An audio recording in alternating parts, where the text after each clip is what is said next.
waaw man may jiitu waaye dama mën a def dara kon bu fekkee ne sama collaborateurs yi ñi nga xam ne ñoom laa dénk liggéey bi soobu ñu ci biir ñoom ñoo yelloo ndam li ak njukkeel ndeke damaa ne nañu jagleel xale yi pèlerinage ñoom ñu jóg taxaw ci kon li ma gën a yëg tey li ma jëkk a yëg mooy sant yàlla mi nga xam ne yaakaar nañ ko moo ñu xiir ñu taxawal pèlerinage bile ndax xale yi itam mën ci gis seen bopp ñu mën leen toppatoo yar ci ngëm ki ñu mën leen itam jàngal xamal fondement ngëm gi ndax ëllëg ñoom ñu mën a itam doon seede maanaam wane li ñu gëm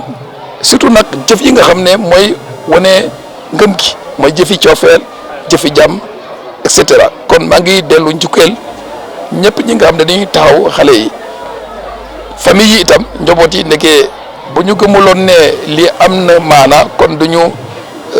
fii yónni xale yi maa ngi sant waajur yi nga xam ne jóg nañu ndax jàppale xale yi ñu moom seen bés bile di bésu pèlerinage gannaaw loolu itam 10 ans yi engagement la itam ci nun ñu jëmloo kanam pèlerinage bile engagement la itam pour xale yi teew xëy na après étape bi dañuy doon mag wala waxambaane waaye li ñu yëg ñoom mën nañ ko transmettre mën nañ ko jotale ñeneen ñi ba pèlerinage bi ni nga ko gisee itam mu ngi gën di yaatu mu ngi gën di bare nit kon maa ngi gërëm yàlla di ko sant di ko ñaan pexe ak mën-mën ndax li ñu sumb ci pèlerinage bi mën a jëm kanam. waaw loolu daal dañuy sant yàlla ndax bii mooy fukkeeli yoon ñuy organiser lu mel nii maanaam comme pèlerinage bi am ma xale yi bu njëkk bi dañ ko def ci biir église bi xajutul foofu ñu yóbbu ko ci biti loolu dafa tekki ni pèlerinage bi am na maanaa te defe naa ni 10 ku def 10 ans defe naa ni war nga mën taxaw seetlu mais ni ma gis maanaam mooy pèlerinage bi nekk na lu am maanaa ci xale yi boo gisee xale yi ñi ñuy ñëwee nga xam ne ñii bëgg nañu dem pèlerinage te xale yooyu tamit ñooy doon magi suba yi je pense moo tax ñun au niveau de la mairie dañuy teel a waajal pèlerinage bi boo xoolee sax duñ ko dugal budget 2000 ba xam am na 2025 la mais dañ ko dugal budget 2024 parce que dañuy jàpp ni 2025 du tax du fekk budget bi 25 tàmbali moo tax dañ koy dugal budget 2024 en tout cas moo tax je pense que li fi xew tey nañ sant yàlla parce que on a vu que évêque bi en tout cas wax na ay kàddu yu xam ne rafet na mu auxiliaire bi xam ne moo yor organisation bi ak abiga bi def nañ seen liggéey bi moom defe naa ni comité aussi même communal des enfants loolu en tout cas ki ko sos def na lu rëy pour man xale yi dañ leen war a tàggat maintenant bu ñu xaar ba ñu màgg en tout cas vraiment kontaan nañu te lépp loo xam ne dafa laal xale rek def ñu laal ñun parce que ñun ñoo yore petite enfance ñun ñoo yore éducation xale yi lépp lu laal xale rek ñun la war je pense que lépp lu ñu def fii rek xeet nañ ko mais année prochaine li may ñaan peut-être Abbé Ojari ak Abbé Gabi ñu commencé préparation bi au mois d'octobre ñu bind lettres yi ñu fexe ba sous-préfet bi organiser CLD boo organiser CLD ñi yore dox dañuy ñëw ñi yore wargu yaram dañuy ñëw ñi yore waa sécurité dañuy ñëw maanaam bépp segment boo xam ne sous-préfet wala préfet bi yor na ko dina ko envoyé ci ndaje boobu pour que ku ci nekk ci ñoom def liggéeyam parce que boo xoolee tey ci rëkk-rëkk yi gendarme muy ñëwul yëguñu ko parce que am na déficit de communication am na fu mu dogee loolu tamit bu ñu ko parce que tey mënoon na am dérapage donc yooyu gendarme yi dañoo roteew donc gis naa ne aussi à part sapeur-pompier gis moom beneen bànqaasu état bu ñëw alors que tey par exemple je pense que Senelec waroon na def liggéeyam et sur suite en tout cas c'est un pèlerinage qu'il faut prendre au sérieux parce que c'est quand même c'est aussi important que le pèlerinage des adultes loolu laa gis quoi maanaam vraiment ñu góorgóorlu pour que at yi di ñëw ñu fexe ba pèlerinage bi gën a tegu ci yoon. Je suis Abbé Ouzario Gomis, directeur diocésain des œuvres. Le directeur des œuvres, c'est le prêtre que l'évêque nomme et le met à part pour s'occuper particulièrement de l'apostolat des laïcs. L'apostolat des laïcs, c'est l'engagement des laïcs aussi bien dans la vie ecclésiale que dans la vie sociétale. nous avons la charge d'accompagner ces legs-là pour qu'ils soient de mieux en mieux organisés, engagés et qu'ils apportent leur contribution à la vie de l'Église et de la société. Dans l'accompagnement des legs, nous nous occupons également de tout ce qui est grand rassemblement. Les JMJ en sont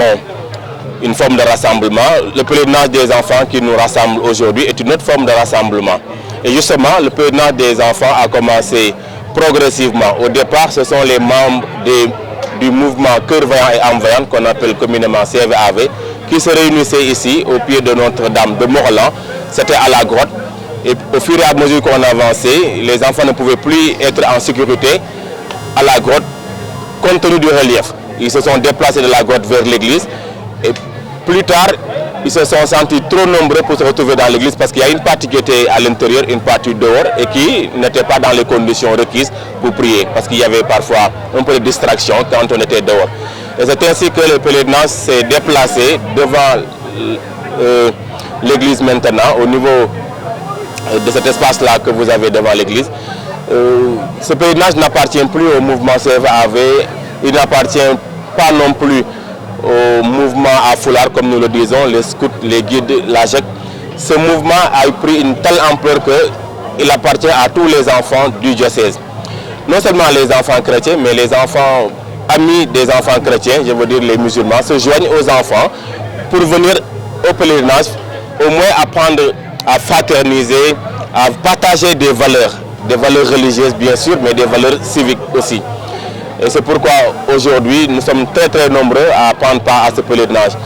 Jusqu'à hier, nous étions à 5000 enfants environ inscrits, mais comme vous le savez, il y a beaucoup de parents qui ne trouvent pas souvent les moyens ou le temps de venir inscrire leurs enfants. Ils appellent au dernier moment. Les enfants même viennent dans les cours des presbytères pleurer au moment même des départs des cars et des bus. Et le cœur des prêtres ne supportant pas de laisser les enfants en rade, ils sont parfois obligés de les ajouter à main levée sur les listes déjà officielles. Ce qui fait que je crois que réellement, on peut estimer à 6000 enfants le nombre de pèlerins inscrits du mois et ceux qui ne sont pas inscrits ou ceux qui viennent au dernier moment, même avec leurs parents, rejoindre les autres à Morlan. Voilà un peu ce qu'on peut dire en termes de chiffres et de statistiques. À côté de cela, il y a l'aspect organisationnel. Dès que nous commençons l'année pastorale, en tout cas au mois d'octobre, après la messe d'envoi à mission, à la direction des œuvres, nous convoquons un comité d'organisation pour se pencher sur l'organisation du pèlerinage. Ce comité se ramifie en commissions. Il y a par exemple la commission restauration, la commission chargée de la logistique, d'autres s'occupent de l'accueil, d'autres encore de l'encadrement des enfants, entre autres, la liturgie. Et ce sont ces commissions-là qui se réunissent en interne, qui font une expression de besoins. Et tous les 15 jours, lorsque le comité d'organisation se réunit, on discute sur ces besoins. Il y en a qu'on valide, d'autres on ne les valide pas. Et c'est ensemble que nous cherchons les moyens. Dans la recherche de moyens, nous adressons des correspondances à des personnes de bonne volonté, des responsables, voilà, des gens qui ont les moyens et qui ont la générosité pour aider les enfants. En général, ils prennent de leur avoir pour donner aux enfants. Ce sont des gens qui sont au Sénégal, mais c'est aussi des gens qui sont à l'étranger, comme nos partenaires de l'HEC de Bamberg. Chaque année, immanquablement, depuis 10 ans, ils aident de manière considérable à l'organisation de ce pèlerinage des enfants à Morlan. Et je crois que sans cette aide de l'Allemagne, on serait vraiment dans de grandes difficultés pour organiser le pèlerinage. Il y a aussi les services décentralisés de l'État. Vous avez vu les sapeurs-pompiers, la police, la gendarmerie. Vous avez vu aussi la Croix-Rouge. Vous avez vu l'hôpital Saint-Jean-de-Dieu. Ce sont des services de l'Église, la Caritas, l'enseignement catholique, l'économie diocésain. Donc tous les services de l'État compétents pour ce pèlerinage et tous les services de l'Église sont mobilisés pour que, la main dans la main, nous puissions relever les défis liés à l'organisation. Voilà globalement comment je travaille avec mes collaborateurs pour ce pèlerinage.